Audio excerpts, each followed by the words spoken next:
नमस्कार साथियों, कैसे हैं आप सब? जुड़ जाइए आज के इस लेक्चर सीरीज से। हम बीएनएस पर लेक्चर सीरीज कर रहे हैं और आज हम 6th लेक्चर आपके लिए लेकर आए हैं। अभी तक 5 लेक्चर्स की ये सीरीज आप देख चुके हैं और मुझे उम्मीद है कि आपको बीएनएस ठीक-ठीक समझ में आने लगा है। भारतीय न्याय संहिता नाम का ये डॉक्यूमेंट जो है, बहुत इम्पोर्टेंट लॉ है, पीनल लॉ है, सब्स्टेंटिव पीनल लॉ है। बहुत सारे एग्जाम्स जिसका संबंध लॉ से है, इवन पुलिस डिपार्टमेंट के भी कुछ एग्जाम हैं, जैसे यूपी दरोगा का एग्जाम होता है, वहां भी यहां से क्वेश्चन पूछे जाते हैं। आम बोलचाल में आप इसे मूल विधि कह देते हो।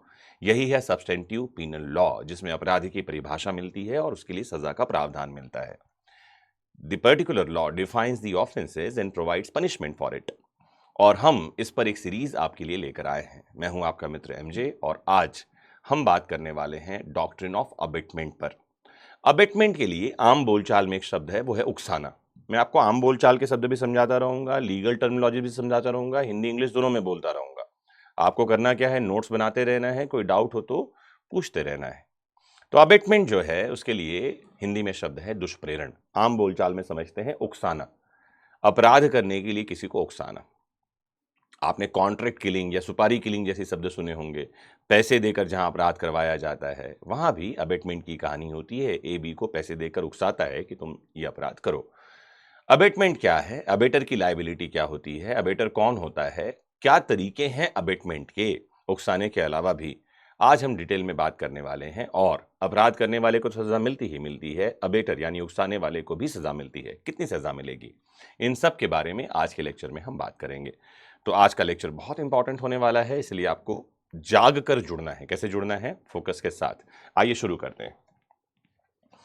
तो आज के लेक्चर में जैसा मैंने बताया, हम बात करने वाले हैं अबेटमेंट के बारे में। और ये जो अबेटमेंट है, जिसको हिंदी में हम कहते हैं दुष्प्रेरण, ध्यान रखना है, एक होता है अभिप्रेरण, हिंदी में कहते हैं मोटिवेशन, और इंग्लिश में ही मोटिवेशन शब्द आपने सुना है, किसी को अच्छे काम को करने के लिए जगाना कि ये काम आप कर सकते हो, इसे कहते हैं मोटिवेशन, अभिप्रेरण।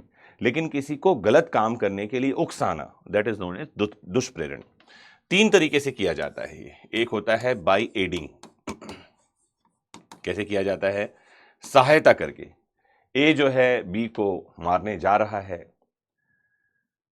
ए जा रहा है बी को मारने, सी अपनी गाड़ी उसे दे देता है, कहता है मेरी गाड़ी लेकर के जा, या अपना हथियार उसे दे देता है। तो ये जो सी है, जो अपना हथियार ए को दे रहा है कि वो बी को मार कर आए, वो बाय एडिंग, सहायता करके उसको अबेट कर रहा है, दुष्प्रेरित कर रहा है अपराध को करने के लिए। एक तरीका होता है बाय इंस्टिगेशन। इंस्टिगेशन को हम कहते हैं उकसाकर। ए और बी आपस में लड़ रहे हैं, सी यहां आ जाता है, कहता है ए को देख क्या रहा है, मार बी को। ये है इंस्टिगेशन, इसे कहते हैं उकसाना, डायरेक्ट अबेटमेंट है ये। और तीसरा एक तरीका है बाय वे ऑफ कॉन्स्पिरेसी, षड्यंत्र करके। क्या होता है कि ए जो है वो बी को उकसाता है कि वो सी को उकसाए, कि वो डी को उकसाए, और डी जो है ई का मर्डर कर दे। ए ने बी को अबेट किया, बी ने सी को, सी ने डी को, और डी ने ई का मर्डर कर दिया। ऐसा क्यों करते हैं लोग? कि मान लो ई पकड़ा भी जाए तो भी किस पर बात आएगी? डी पर। डी तो ए से कभी मिला ही नहीं है, और एक्चुअल कल्प्रिट कौन है? ए। तो इसे कहते हैं अबेटमेंट बाय कॉन्स्पिरेसी, इसे कहते हैं षड्यंत्र द्वारा दुष्प्रेरण। 3 तरह से अबेटमेंट होता है, और ये खतरनाक डॉक्ट्रिन है जिसमें अपराध जिसने नहीं किया है, सिर्फ उसने किसी को उकसाया है, बराबर उसकी भी लायबिलिटी बनती है, उसका भी दायित्व बनता है। कम शब्दों में आपको समझाने की कोशिश करता हूं। कोशिश ये करूंगा कि लीगल टर्मिनोलॉजीज के साथ आपको आम बोलचाल के सस्ते शब्दों को भी समझाता रहूं, ताकि आपको बातें समझ में आती रहें। तो the doctrine of abetment under the Bharatiya Nyaya Sanhita substantially continues the principle of the erstwhile IPC, but with renumbered provisions and certain structural refinements to address modern realities such as digital concealment and cross-border offenses. IPC में जो बातें थी वही हमारे BNS में भी आ गई है, लेकिन इसमें कुछ चीज़ों को हमने और जोड़ दिया है। डिजिटल कंसीलमेंट को भी हमने अबेटमेंट माना है, और क्रॉस बॉर्डर जो ऑफेंसेस होते हैं, दूसरे देश में बैठकर हमारे देश में अपराध करना, जैसे एक आदमी है हाफिज सईद, जिसने लोगों की ट्रेनिंग करी, कैंप किया और भारत में हमले करने के लिए उकसाया। अजमल कसाब और उसके 9 साथी भारत में आकर के ताज और ओबेरॉय होटल पर हमला करते हैं, आम लोगों पर गोली बरसाकर मार डालते हैं। वो जो हाफिज सईद पाकिस्तान में बैठकर कर रहा है वही अबेटमेंट है, जिसके लिए क्लियर प्रोविजन अब हमारे बीएनएस में आपको मिलेगा। Abetment is an inchoate offence, ध्यान रखना है, इसको अपूर्ण अपराध कहते हैं। इनकोएट क्यों कहते हैं? जैसे ए नाम के आदमी ने बी नाम के आदमी को उकसाया कि वो जाकर सी का मर्डर कर दे। ये जो मैं बना रहा हूं इसको बबल डायग्राम कहते हैं। क्या कहते हैं? Bubble diagram. चीज़ों को समझने के लिए बबल डायग्राम्स काम के हैं, फ्लो चार्ट काम में आता है, स्ट्रक्चरल स्टडी जो है वो काम में आती है, ये चीज़ें हमें याद रहती हैं। तो मैं आपको समझा रहा हूं, ठीक से समझिए। ए ने बी को उकसाया कि बी जाकर सी का मर्डर कर दे। बी ऐसा करने से मना कर देता है। कोई अपराध हुआ है क्या? बड़ा कमाल क्वेश्चन है। आपको आंसर दे दूं, हाँ, अबेटमेंट का ऑफेंस हो चुका है। ए को सजा मिलने वाली है in order to abet to commit offense to B, in order to abet B to commit the offense against C. A को सजा मिलने वाली है कि उसने B को उकसाया था कि वो C के खिलाफ अपराध करे। इसीलिए इसको क्या कहा जाता है? इनकोएट। इनकोएट का मतलब होता है अपूर्ण, ऐसा अपराध जो पूरा हुआ ही नहीं फिर भी पनिशेबल है। ध्यान रखना है, इसलिए खतरनाक हो जाता है। इनकोएट का मतलब क्या हुआ? ऑफेंस जो पूरा नहीं हुआ। That is liability may arise even before the principal offence is completed. जो अपराध करना था, ए ने क्या कहा था? बी को जाकर सी का मर्डर कर दे। बी ने ऐसा किया ही नहीं, फिर भी सजा मिलेगी ए को, क्योंकि ए अबेटर है। तो क्या ध्यान रखना है आपको? इसमें 3 पक्षकार होते हैं। क्या क्या होते हैं? एक होता है अबेटर, उकसाने वाला। एक होता है abettee, the person so abetted, अरे मैं स्पेलिंग ठीक कर दूं, the person so abetted is known as abettee, जिसको उकसाया गया है। क्या किया गया है? उकसाया। मैं लिख दूं आपके लिए, इस सस्ते शब्द है ना, गया है। यह है उकसाने वाला, उकसाने वाला। और इन दोनों के बीच जो ट्रांजैक्शन हुआ है, जो समव्यवहार हुआ है, क्या हुआ है? समव्यवहार, ट्रांजैक्शन, इसको कहते हैं अबेटमेंट। ये है दुष्प्रेरण। इतनी आसान सी बात है, ठीक है। तो एक है अबेटर, एक है अबेटी। काहे के लिए उकसाया है? In order to commit an offence, अपराध को करने के लिए इसको उकसाया गया है। और जो उकसाने वाला है उसे हम कह रहे हैं अबेटर, जो कसने वाला है उसे हम कह रहे हैं अबेटी। और जो इनके बीच में जो कुछ भी हुआ है, संबंध बना है, this is known as abetment. इसे कहते हैं दुष्प्रेरण। कितने तरह से अबेटमेंट हो सकता है? मैंने आपको पहले ही समझाया, इंस्टिगेट करके, उकसाकर, कॉन्स्पिरेसी करके, जिसे हमने कहा षड्यंत्र करके, और एड यानी कि सहायता करके। तो ये 3 तरीके मैंने आपको पहले ही समझा दिए थे, जो आपके पास सेक्शन नंबर 45 बीएनएस में निकल कर आता है। सेक्शन 46 में अबेटर को डिफाइन किया गया है। Who is an abettor? दुष्प्रेरक कौन होता है? तो द पर्सन सो अबेट्स, ऐसा व्यक्ति जो अपराध का दुष्प्रेरण करता है। एक लाइन में परिभाषा है, द पर्सन सो अबेट्स, ऐसा व्यक्ति जो उकसाता है, अपराध के लिए दुष्प्रेरित करता है, दुष्प्रेरक कहलाता है। तो abettor includes person who abets, जो उकसाता है। The commission of N offence, अपराध के करने के लिए किसी को उकसाने वाला। An act which would be an offence if committed by a person legally capable of committing it. हो सकता है ऐसे किसी व्यक्ति को उकसा रहा है जिसके द्वारा अपराध का करना पनिशेबल नहीं है, हो सकता है उसको सजा ना मिले, पॉसिबिलिटीज हैं। उसके बाद भी अबेटर की लायबिलिटी होगी। जैसे एक आदमी है, वो एक छोटे 5 साल के बच्चे को कहता है कि तेरी मम्मी जो है वो चमकीला चमकीला कुछ पहनती है ना गले में, वो लेकर के अपन उसके साथ खेलेंगे। वो लड़का अपनी माँ के कमरे में जाता है और डायमंड नेकलेस उसका जो है वो उठा लाता है। ये जो लड़का है, by virtue of section 2021, 2 section है हमारे पास बीएनएस में, जिसे हम कहते हैं doctrine of Dolly in capex and Dolly capex. अक्षम बच्चे का एक सिद्धांत है, जिसमें कहा यह गया है कि अगर बच्चे की उम्र 7 साल से कम है तो वो जो कुछ भी कर रहा है that is not punishable at all, because the child who is below the age of 7 years can not conceive the idea of mens rea. ये जो बच्चा जिसकी उम्र 7 साल से कम है, ये दुराशय को धारण नहीं कर सकता है, and because he can not conceive the idea that is known as mens rea, his act may not be punishable alone. क्योंकि वो दुराशय को धारण नहीं कर पा रहा है, उसके कार्य को दंडित नहीं किया जाएगा। लेकिन ये जो आदमी जिसने उकसाया है, कहा कि डायमंड नेकलेस लेकर के आना है, इसको सजा मिलेगी। यह है अबेटर। उम्मीद है कि बात समझ में आ गई और यही बात यहां लिखा हुआ है।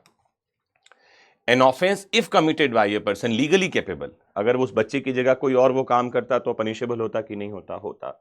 इसके लिए हम क्या कहेंगे? ये अपराध कर रहा है। जैसे मैंने आपको एग्जांपल दिया, चाइल्ड को अबेट करना, अनसाउंड माइंड, किसी विकृत चित्ती व्यक्ति को अबेट करना, तो ये तो पनिशेबल ऑफेंस है। आसान सी बातें हैं। चलते रहूं, आगे बढ़ते रहूं। समझ में आ रहा हो आपको, मेरी बात समझ में आ रही है, आप अभी तक लेक्चर से जुड़े हुए हैं तो एक दिल छोड़ दीजिए, थम्स अप छोड़ दीजिए, जय हिंद लिख दीजिए, या लिख दीजिए we want more lectures from MJ sir. आप मेरा नाम एमजे लिखकर भी एक छोटा सा दिल छोड़ सकते हैं। आप कमेंट में ये भी लिख सकते हैं कि आपको हमारी पढ़ाने में क्या अच्छा लग रहा है। आप ये भी लिख सकते हैं कि और कौन से सब्जेक्ट हैं जिनके लेक्चर्स आप मुझसे चाहते हैं। आप कमेंट में ये भी लिख सकते हैं कि बीएनएस का और कौन सा टॉपिक है जो मैं आपको समझाऊं, जो आपको समझ में नहीं आ रहा है। आप ऐसा कोई भी विषय कमेंट बॉक्स में लिख सकते हैं जो आपने पढ़ा हो लेकिन आपको समझ में नहीं आया हो और उसकी कंसेप्चुअल क्लैरिटी आप मुझसे चाहते हैं। कमेंट बॉक्स में जुड़ना ज़रूर है, लाइक तो करना ही है, सब्सक्राइब कर लिया है तो जुड़ ही जाना है, क्योंकि नॉलेज इज पावर। और आज के इस टेक्नोलॉजी के दौर में नॉलेज फ्री बंट रहा है। कहीं गीतांजलि के किसी कविता में रविन्द्रनाथ टैगोर ने लिखा है, oh my God, oh my Lord, lead me to that world where knowledge is free and I can held my head high. प्रार्थना कर रहे हैं वो ईश्वर से और कह रहे हैं कि मुझे उस दुनिया में लिए चलो जहां ज्ञान फ्री हो और मैं सिर ऊंचा करके चल सकूं। वाह! तो वो दुनिया हमने क्रिएट कर ली है। ध्यान रखना है कि ये वो दुनिया है जहां आप रह रहे हैं, और यहां से जब दूसरी दुनिया में जाओगे ना, तो ईश्वर आपसे मिलकर क्या पूछने वाला है? How was the heaven? कैसा रहा स्वर्ग? और आप चौंक मत जाना कि हम तो सोच रहे थे स्वर्ग यहाँ होगा। यही है दुनिया जो स्वर्ग है, जिसको हमने नर्क बना रखा है। आइए आगे बढ़ते हैं, अबेटमेंट की थियरी को समझते हैं। इंस्टिगेशन क्या होता है? Instigation means provoking, inciting, goading to commit any offence. किसी व्यक्ति को उकसाना, प्रकोपित करना अपराध को करने के लिए। एक्सप्रेस एनकरेजमेंट चाहिए, बोल कर किया जाए। थ्रेट, धमकाया जाए। विलफुल मिसरिप्रेजेंटेशन, गलत बात बताई जाए। जैसे ए कहता है कि मैंने तेरी वाइफ को बी के साथ देखा, दोनों बाहें में बाहें डालकर एक ही नारियल से एक ही स्ट्रॉ से नारियल पानी पी रहे थे। झूठ बताया है, मिसरिप्रेजेंटेशन है। और ये आदमी जाकर उस आदमी को मार डाले, कुछ भी करे, ये जो है अबेटर, इसको भी सजा मिलेगी। विलफुल मिसरिप्रेजेंटेशन किया है इसने। Wilful concealment of material facts when legally bound to disclose. कोई ऐसी बात जो बतानी चाहिए थी नहीं बताया है, जिससे कोई इंस्टिगेट हो रहा है, उकस रहा है अपराध करने के लिए, प्रोवोक हो रहा है, इंस्टिगेट हो रहा है, तो वो भी अबेटर है। इंस्टिगेशन एक एग्जाम्पल है। A repeatedly tells B you are useless unless you kill him, I will support you. कह रहा है तुम बेकार हो, किसी काम के नहीं हो, नालायक हो, जब तक तुम उसे जान से नहीं मार डालते, मैं तुम्हारी मदद करूंगा। If B commits murder influenced by A's words, A is liable for abetment. अगर बी इस बात से उकस जाता है, अपराध को करता है, ए दायी होगा, लायबल होगा। केस देखिए, Ramesh Kumar versus state of Chhattisgarh का मामला है 2001 का। Husband allegedly told his wife you may go and die. कहा जा जाकर मर जा। मर क्यों नहीं जाती है, ऐसा कहा। हस्बैंड ने वाइफ को क्या कहा? गो एंड डाई। हिंदी में कहा होगा जा जाकर मर जा, छत्तीसगढ़ी में बोला होगा। और ध्यान रखना है, क्या ये बात उकसाने के तुल्य है, इंस्टिगेशन के तुल्य है? इसमें कोर्ट ने बहुत इंपॉर्टेंट बात कही है। कोर्ट ने क्या कहा? इंस्टिगेशन का मतलब है एनकरेजमेंट।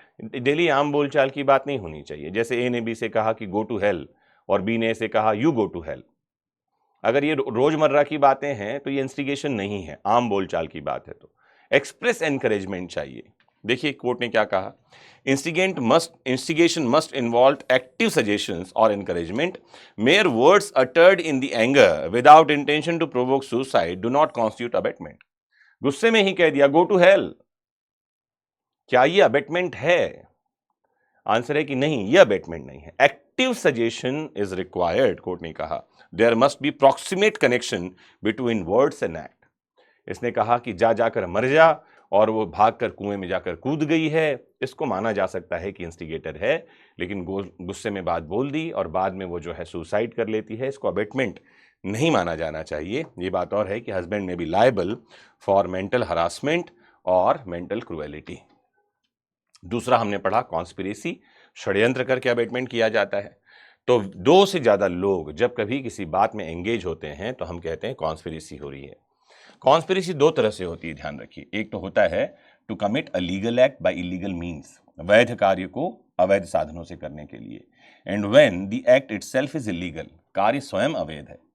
दो या ज्यादा लोग मिलकर जब ऐसी प्लानिंग बनाते हैं, योजना बनाते हैं, तो हम कहते हैं दे आर कंस्पायरिंग। अबेटमेंट जो है कॉन्स्पिरेसी से कैसे रिलेटेड है, जैसे मैंने एग्जांपल दिया आपको कि ए बी को इसकाता है, या ए और बी मिलकर प्लान बनाते हैं कि वो सी को एंगेज करेंगे, कि सी डी को एंगेज करे, कि डी ई को एंगेज करे, ई एफ का मर्डर कर दे। अगर ई एफ का मर्डर कर देता है, ई और ए कभी मिले नहीं है, बावजूद इसके माना जाएगा कि A abetted E by way of conspiracy. A और बी भले ही कभी नहीं मिले हैं, एक दूसरे को नहीं जानते हैं, लेकिन माना क्या जाएगा कि ए ने ई को षड्यंत्र द्वारा उकसाया है, अबेट किया है। आसान सी बातें हैं, मुझे उम्मीद है कि समझ में आ गई। यही बातें इसमें लिखी हुई हैं जो मैंने आपको कम शब्दों में सीधे समझा दिया। A and B plans to burn C's shop. B buys petrol in furtherance of the plan. Even if the shop is not burned, A and B are guilty of abatement by conspiracy. ये दोनों षड्यंत्र के लिए दोषी होंगे, दायी होंगे। कुछ judgements हैं, आपको देखना है। Care Singh versus state of Delhi administration का मामला, ये इंदिरा गांधी मर्डर केस है, जहां पर में कोर्ट ने ये कहा कि agreement is the essence of conspiracy. षड्यंत्र का जो है सार करार है, दो लोग आपस में सहमत होते हैं और यहीं से कॉन्स्पिरेसी स्टार्ट होती है। इंटेंशनल एड क्या है? A person intentionally aids when he actively assist और facilitates commission of the offence. जब कोई व्यक्ति किसी को एक्टिवली यानी सक्रिय रूप से असिस्ट करता है, मतलब उसे सहायता पहुंचाता है, तो हम क्या कहते हैं? ये जो आदमी कर रहा है, ये इसे कहेंगे एड कर रहा है।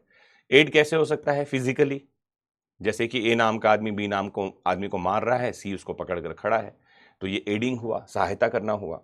या फाइनेंशियली एडिंग होती है, पैसे भेज दिए हैं जिसको वो यूज़ कर रहा है क्राइम में, तो ये फिजिकल एडिंग हुई। तो फिजिकल असिस्टेंस होता है ना, प्रोवाइडिंग टूल्स और वेपन्स, ये भी है। इलीगल ओमिशन है, प्रोवाइडिंग फंड्स, मैंने एक एग्जांपल दिया। इकोनॉमिकल सपोर्ट है, सिर्फ जाकर खड़े रहना साथ में। ध्यान रखना, एक बहुत ही रिनाउंड केस है जिसका नाम है बारेंद्र कुमार घोष वर्सेस एम्परर का मामला।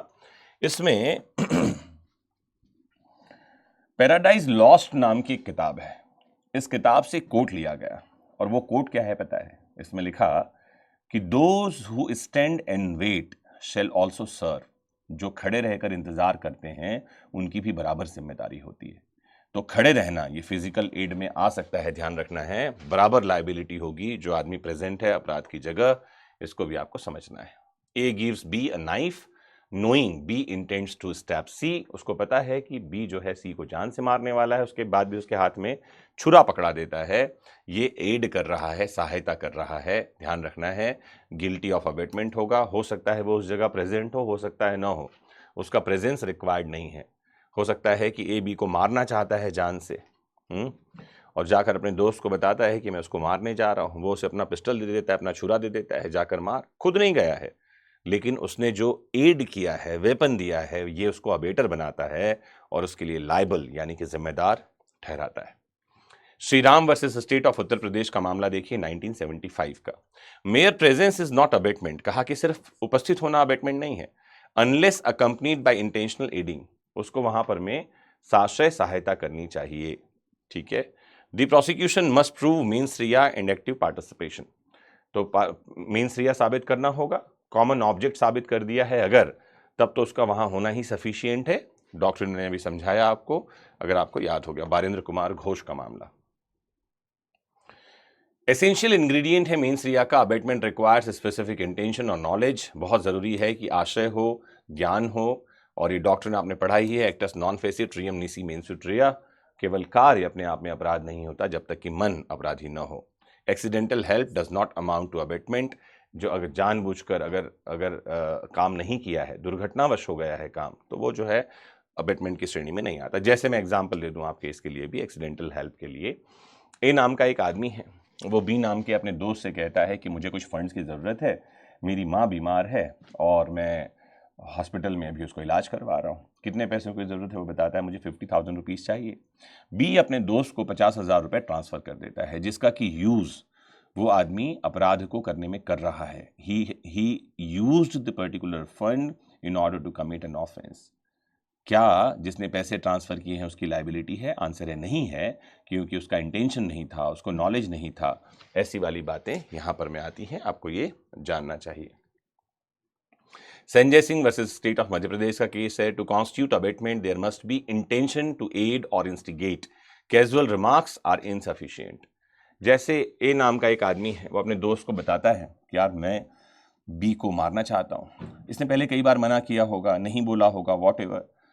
उसने फिर बताया कि मैं जाकर बी को मारना चाहता हूँ। दोस्त कहता है तेरे को जैसा ठीक लगे कर भाई, डू एज यू लाइक, मेरा पीछा छोड़। क्या ये जो कहा है डू एज यू लाइक, ये अबेटमेंट है? संजय सिंह का केस यही है, इसमें कहा कि नहीं, ये अबेटमेंट नहीं है, क्योंकि एक्टिव सजेशन चाहिए, इंटेंशन चाहिए टू एड, इंटेंशन चाहिए टू इंस्टिगेट, उसको उकसाने का मन चाहिए। कैजुअल रिमार्क्स हैं ये। क्या है कैजुअल रिमार्क्स? जहां क्या कहा, डू एज यू लाइक, जैसा मन है वैसा करो, ये कोई अबेटमेंट नहीं है। संजय सिंह का केस आपको याद रखना चाहिए, काम का केस है। नाउ क्या जिम्मेदारी होती है अबेटर की? तो अबेटर की जिम्मेदारी पर बात करेंगे, उसके बाद मैं सेक्शन 51 में लेकर आऊंगा। आप पहले अबेटर की जिम्मेदारी देखिए, कहां मैं लेकर आता हूं आपको, एक स्लाइड हमारे पास में है, देखिए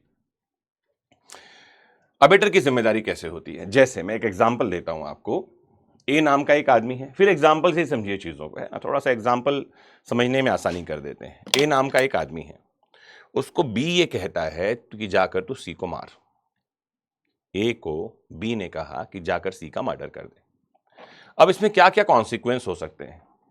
एक तो कॉन्सिक्वेंस ये हो सकता है कि ए जाए और सी का मर्डर कर दे, तो एक हो सकता है मर्डर कमिटेड, ठीक है, ऐसा लिखता हूं। एक हो सकता है कि ए गया, गोली चलाई, लेकिन सी जो है इसका मर्डर नहीं कर पाया, सी को हर्ट या ग्रीवियस हर्ट हुआ, गोली छूकर निकल गई, चोट पहुंचा। एक हो सकता है कि ए जो है सी के पास गया ही नहीं, ऑफेंस नॉट कमिटेड। हमेशा ये तीन तरह के कॉन्सिक्वेंस होंगे। क्या क्या होंगे? एक तो अपराध किया गया, एक अपराध नहीं किया गया, एक करना था लेकिन कुछ और अपराध हो गया। ठीक से समझते चलना है ना बातों को। एक और भी कहानी हो सकती है, ए गया तो था सी का मर्डर करने, लेकिन उसने डी का मर्डर कर दिया, बाय मिस्टेक डी मर गया। ए गया तो था सी का मर्डर करने, लेकिन मर्डर की जगह वो सी का रेप कराया, और इसमें से कुछ भी हो सकता है ना। अब हम बात कर रहे हैं अबेटर की लायबिलिटी की। ध्यान रखना है, ये जो आदमी ए है, इसने जो कुछ भी किया है, he is responsible for that. ये जो कुछ कर रहा है उसकी जिम्मेदारी बनेगी।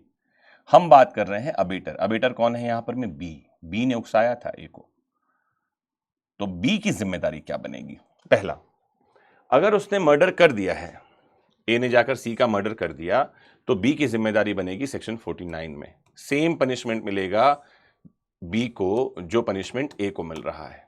ए कौन है? जो अपराध कर रहा है, अबेटी, सो अबेटेड। बी कौन है? जिसने उकसाया था। और सी कौन है? जो मर गया या नहीं मरा, विक्टिम है सी। अगर अपराध हो गया तो हम बार बार 49 में आएंगे। जो कोई भी अपराध है, ए ने कहा बी को, या बी ने कहा ए को, बी को ही उकसाने वाला रखते हैं, बी अबेटर है, उसने ए को कहा जा करके सी के घर से पैसे चुरा लाओ, चोरी कर लिया, तो अबेटर की क्या लायबिलिटी है? 49। बार बार हम 49 में आएंगे। क्या पनिशमेंट मिलेगा? सेम मिलेगा जो अपराध करने वाले को मिल रहा है। फिर मान लेते हैं इंटेंशन अलग है, सेक्शन 50 ये कह रहा है ए ने कहा था, सॉरी, बी ने कहा था ए को कि जाकर सी का मर्डर करा। ये जाता है और डी का मर्डर कराता है। किसका मर्डर कराया? डी का। अबेटर को तो वही सजा मिलने वाली है मानो उसने सी को अबेट करने के लिए उकसाया था।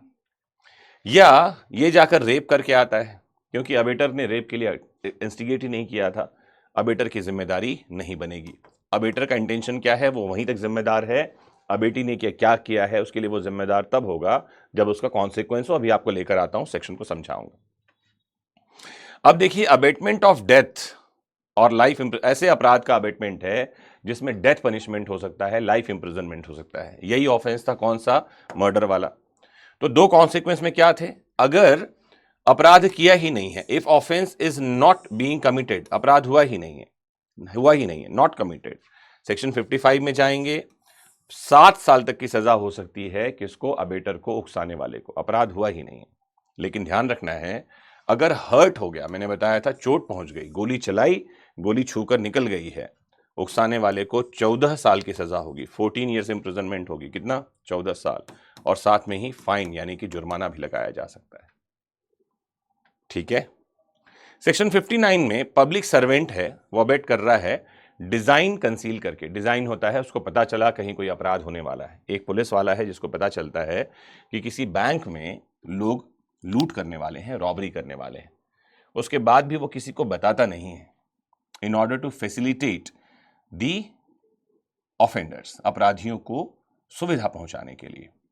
तो ये एड हुआ, काइंड ऑफ सहायता पहुंचाना हुआ। क्या सजा मिलेगी? तो ध्यान रखना है यहां पर में, पब्लिक सर्वेंट अबेटिंग, तो अगर अपराध हो जाता है, ठीक है, तो 7 साल की सजा है। अगर अपराध नहीं होता है तो 3 साल की सजा है। ये बात और है कि उसमें स्पेसिफिक ऑफेंस के बारे में है जिसमें लाइफ इंप्रिजनमेंट, डेथ पनिशमेंट, ऐसे वाले अपराध हैं जिसकी डिजाइन उसने छिपाई है। सेक्शन 59 में जाएंगे। पब्लिक अबेटमेंट, 10 या ज्यादा लोगों को एक साथ उकसाना। भाषण देकर कई बार हेट स्पीच में उकसाया जाता है, कहा जाता है कि ऐसा कर दो, जाकर फलां के टोल तोड़ दो, है ना, आग लगा दो। तो अबेटमेंट पब्लिक को कर रहे हैं, हेट स्पीच देके, भाषण देके। अगर ऐसा अबेटमेंट है तो ये पनिशेबल होगा सेक्शन 57 में। और ध्यान रखना है, 7 साल की सजा और जुर्माना हो सकता है अगर पब्लिक को उकसाया है, लोक को उकसाया है, जनसाधारण को उकसाया है। और उसकी परिभाषा क्या दी है? 10 या 10 से ज्यादा लोगों को उकसाना, अबेट करना, ये पनिशेबल है। ऐसी बात यहां पर में लिखी हुई है। अगर आप मेरी बातों को आसानी से समझ पा रहे हैं। नाउ एक डॉक्ट्रिन जो रह गया था, मैं पीछे से आपको आगे ले गया था, कमाल की बात है जो आपको समझनी चाहिए। Liability for probable consequence. Probable consequence क्या है आपको यह भी समझना चाहिए। जैसे ए नाम के आदमी ने बी नाम के आदमी को कहा कि जाकर सी को इतना पीटो कि उसकी हड्डियां टूट जाएं, सिर खोल दो उसका। ध्यान रखना, वो मरना नहीं चाहिए, यह बोलकर भेजा है। यह आदमी जाता है, जाकर सी को पीटता है, सिर पर उसके लोहे के रॉड से मारता है, सी मर जाता है। क्वेश्चन है, अबेटर की लायबिलिटी है क्या? आंसर है हाँ, क्योंकि ग्रीवियस हर्ट, जो गंभीर उपति, गंभीर चोट होती है, इसका प्रोबेबल कॉन्सिक्वेंस जो है वो है मर्डर यानी कि डेथ ऑफ पर्सन। ठीक है। या जैसे ए बी को कहता है कि जाकर किसी के घर में आग लगा दो, फायर इन ड्वेलिंग हाउस, निवास गृह में आग लगाना जहां लोग रह रहे हैं, इसका प्रोबेबल कॉन्सिक्वेंस क्या है? डेथ यानी कि मर्डर। तो ध्यान रखना है, अबेटर हमेशा ही प्रोबेबल कॉन्सिक्वेंस के लिए जिम्मेदार होता है, ऐसी बात के लिए जिम्मेदार नहीं होता जो प्रोबेबल कॉन्सिक्वेंस नहीं है। जैसे ए ने बी से कहा कि वो सी के घर जाकर के 50 लाख रुपए चुरा कर लाए। ए ने बी से कहा, बी सी के घर तो जाता है लेकिन रुपए चुराने की जगह सी का रेप कर देता है और भाग खड़ा होता है। क्या ए की जिम्मेदारी है? आंसर है नहीं, बिकॉज चोरी का प्रोबेबल कॉन्सिक्वेंस रेप नहीं है। Rape is not the probable consequence of the offence of theft. तो ये प्रोबेबल कॉन्सिक्वेंस का डॉक्ट्रिन हमारे पास सेक्शन नंबर 51 में है, जो मैं आपको समझा रहा था। फिर अबेटमेंट थ्रू इनकेपेबल एजेंट की कहानी। अगर कोई ऐसे किसी व्यक्ति को उकसाता है जो इनकेपेबल है, जैसे 7 साल से कम का बच्चा है, अनसाउंड माइंड है, विकृत चित्त का व्यक्ति है, ऐसे लोगों को उकसाने पर भी अबेटर की वही जिम्मेदारी होगी मानो उसने किसी कैपेबल पर्सन को उकसाया होगा। ये बात और है कि जिसको उकसाया, the person so abetted has incurred no liability, वो कोई दायित्व उपगत नहीं करता है, नहीं करेगा। लेकिन ध्यान ये रखना है, abettor incurs the criminal liability as an abettor and he shall be punished for the offense and the consequence. Jamuna Singh versus state of Bihar का मामला देखिए, 1961 का केस है। कहा कि abetment is complete even if the principal offender is acquitted. हो सकता है कि अपराधी को छोड़ दिया जाए, जैसे मैंने बताया कि 7 साल का बच्चा है, उससे कम का, उसने कोई अपराध किया है, उसको छोड़ दिया जाएगा, लेकिन अबेटर को तो सजा मिलेगी।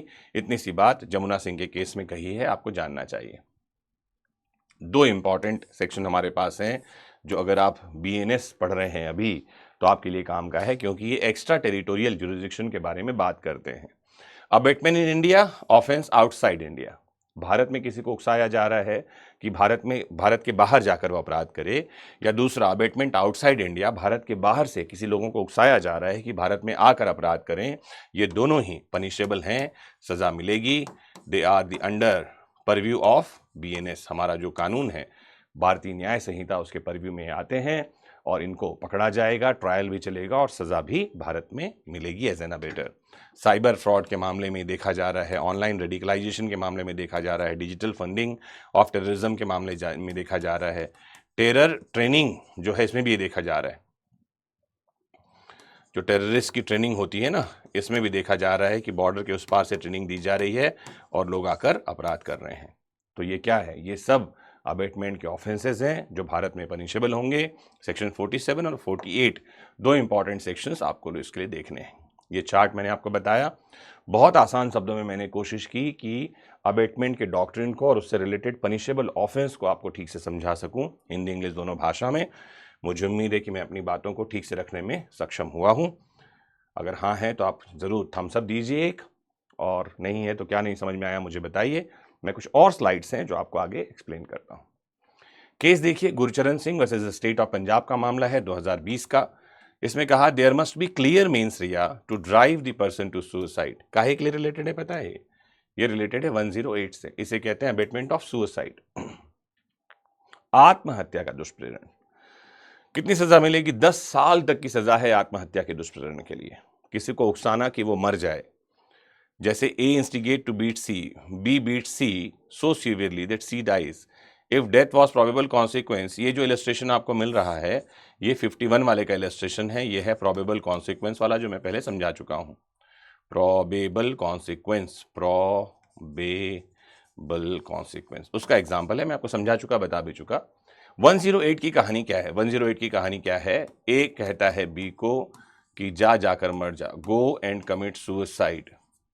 अगर ये बात, ये डायरेक्ट इंस्टिगेशन है ना, ऐसा भी हो सकता है एक पिता है जो बच्चे को लगातार ये कह रहा है you are a useless fellow, क्यों पैदा हो गए हो तुम, लगातार ये बात कह रहा है, ये इंस्टिगेशन टू कमिट सुसाइड हो सकता है।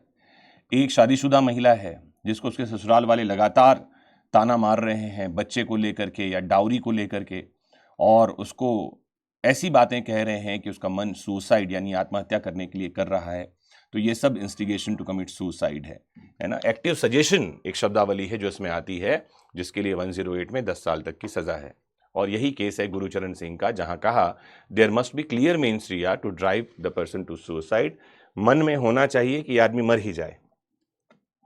जैसे मैं कहा कि पिताजी लगातार बच्चे को बोल रहे हैं, क्यों बोल रहे हैं? वो बोल रहे हैं उसके बेटरमेंट के लिए, वो नहीं चाह रहे हैं कि बच्चा मर जाए, लेकिन वो बार बार ये बोल रहे हैं तूने पैदा होकर क्या कर लिया, तू तो बोझ है, हाँ बेटा तू तो निकला केवल झाग।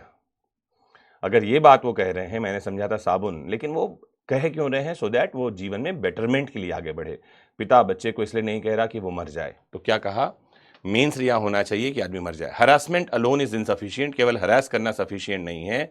Victim with no option, victim के पास अगर कोई ऑप्शन नहीं बच जाता है हरासमेंट के बाद मरने के अलावा, तो उसको सुसाइड के लिए लायबल माना जाएगा, अबेटमेंट के लिए, अदरवाइज नहीं। Madan Mohan Singh versus state of Gujarat का केस देखना है। Held that ordinary workplace friction does not amount to abetment of suicide. जो आप कार्य की जगह में जाते हैं, काम के स्थान पर, और वहां अगर आपको संघर्ष करना पड़ रहा है अपने कलीग्स के साथ में, वो लोग ग्रुप बनाकर आपको किसी तरह से हैरास कर रहे हैं, तो ये सफिशिएंट नहीं है अबेटमेंट टू सुसाइड के लिए। और उसके बाद आपने आत्महत्या कर ली है, XYZ किसी ने आत्महत्या कर ली है, X और C को आत्महत्या करवाते हैं ना, आपके X को और C को, बाकी और किसी को क्यों मरने दिया जाए? X को भी मत मारो यार, जीने दो। कंसीलमेंट ऑफ डिजाइन, मतलब डिजाइन का मतलब होता है कोई परिकल्पना, कोई योजना, कोई प्लानिंग। अगर किसी ने किसी प्लानिंग को जानते हुए छुपाया है तो ये भी अबेटमेंट की कोटि में आता है।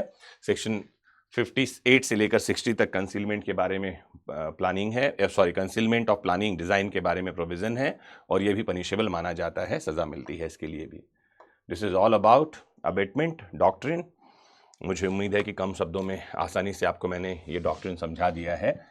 कोई डाउट आपके मन में है तो ज़रूर कमेंट बॉक्स में लिख कर बताइए, और ये भी बताइए कि आप और कौन से टॉपिक और कौन सी बातें पढ़ना और समझना चाहते हैं। हमें खुशी होगी आपके लिए इम्पॉर्टेंट बीएनएस के डॉक्ट्रिन्स को क्लियर करके, कंसेप्चुअल क्लैरिटी ला करके। कानून आसान शब्दों में हम समझाते समझते रहेंगे, मौसम आते जाते रहेंगे, एग्जाम्स होते रहेंगे, उतार चढ़ाव जीवन का भाग है। करना क्या है, अपना खूब ख्याल रखना है, क्योंकि आपका होना बहुत महत्वपूर्ण है। जुड़े रहिए। नमस्कार, जय हिंद।